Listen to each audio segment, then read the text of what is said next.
Hey guys, so I'm here with my mom, Meg, for those of you guys that know her like that, and we're here just to talk a little bit about breath work and some of these breathing exercises. I want to talk a little bit about the science, and she's going to share with her experience in working with the breath work and working with people and some of the results that have happened. So I'm going to start off asking her that what drew you to breathwork originally? Like, what was what brought you in? Well, initially I was not drawn to breathwork. My first experience was so intense, but that's because I had a lot of trauma to release out of my body.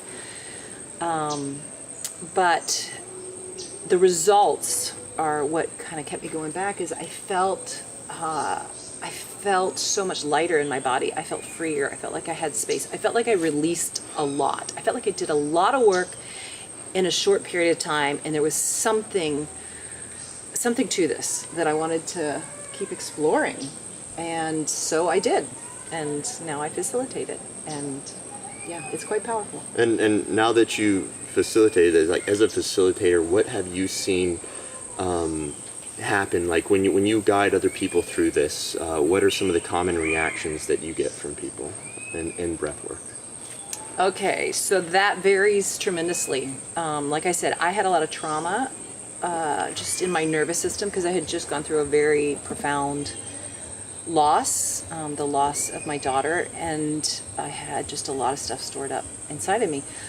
So what I can see in people is sometimes I see some, like their legs will tremble. And for me, that's a sign that their nervous system is letting go of some things. And it's a very good sign. Sometimes I see nothing at all. They have the most like calm experience. And it looks like nothing to me as a facilitator. And then they come up with a story that's just so amazing. Like, for example, I just had a vision of what I want to do with my business for the next year. The logos came to me, everything. I know what I want to do now. And you're like, oh, wow.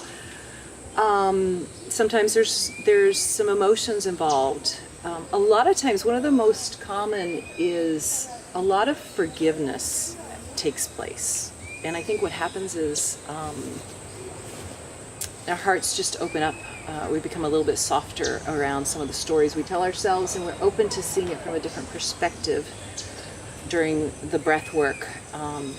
And you see things from a different angle, and you realize you want to let go of something, whether it's forgiveness against yourself or another person. So that is a massive question that I could go on and on about. Nice. But I'll stop there. Oh. Well, you do clarity breath work. What is clarity breath work, and why do you facilitate in clarity? Okay, I am trained in clarity breathwork as a clarity breathwork facilitator, and that breathwork is a 1 hour deep circular, somewhat rapid breath, and it is. I know that can sound intimidating if you've never done a breathwork like that, but it's not. After the first 5 minutes, you kind of set a rhythm. It's like when you go jogging, you think, I can't do this, and then you get in your rhythm, and your body takes over with the breath. Your nervous system calms down. Luke's going to talk about that. Ben's going to talk about that. And so that's what I facilitate usually in my workshops and other offerings.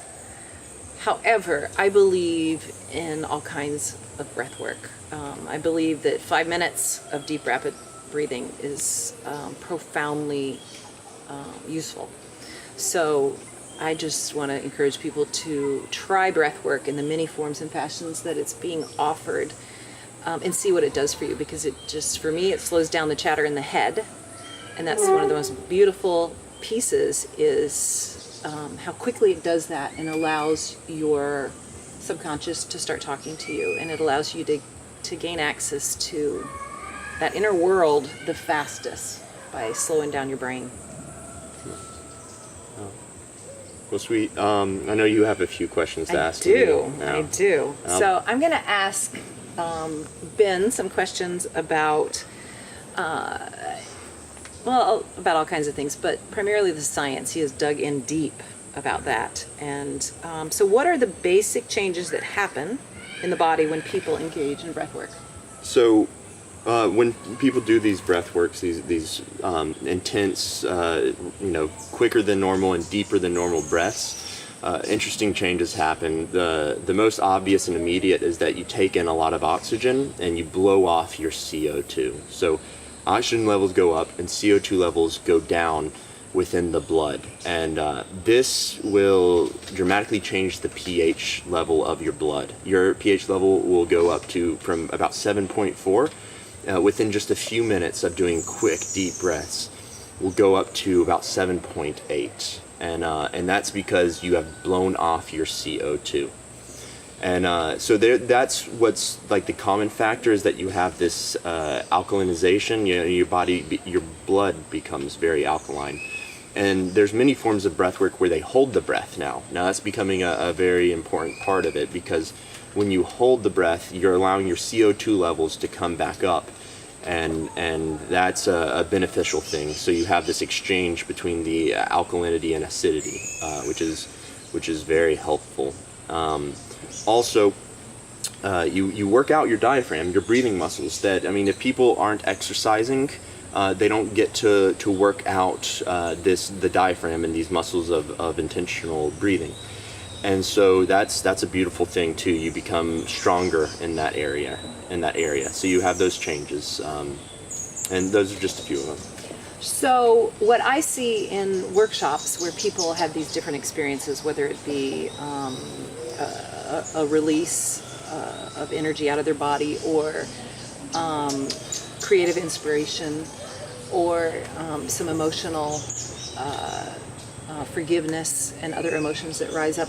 How can you explain that with what you know about the science? Like what would you say is taking place with your nervous system to allow such interesting reactions? Well, this will be a little bit harder to talk about. Like, this is just supposition about what I think might be doing this, and that is, we've heard that emotions are stored in the body, and that is very true in certain ways. Like, our hormones comprise of our emotions, and our hormones are stored in our body, and some in our mind, which create these feelings. And so as you stimulate through the movement of the body and the breath and the diaphragm, you can stimulate these organs intentionally, maybe accidentally, we don't know, and release some of these hormones and emotions.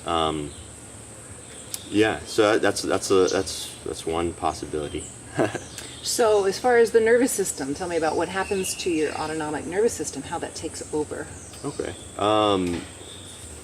So in the autonomic nervous system, we have the parasympathetic side, which is the relaxed and feeling good and healing, deep sleep side of the body. And then we have the sympathetic, and the sympathetic is the fight or flight, the get going and active. And with the breath, with the diaphragm, we have the option to interact with both sides. So when we're breathing fast and quick and into the chest, we can stimulate the sympathetic fight or flight innervation, the active, and go do it. And we can do it in a conscious method. We know that we're doing it.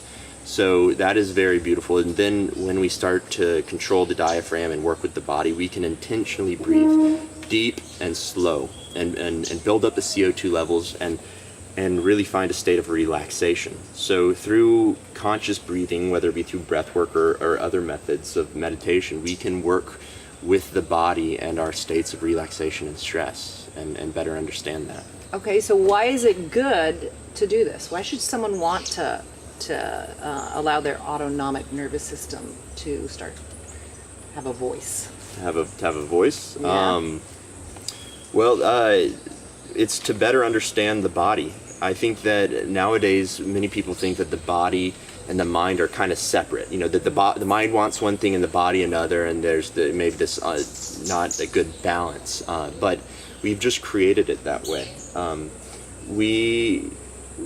To understand how the body works, and to really dive into it and be in your body and to be the body, is one of the best benefits of breath work.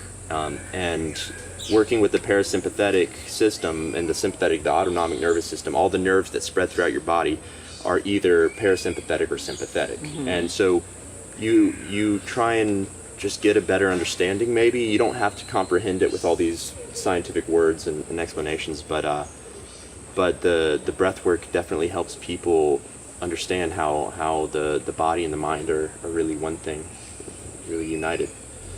So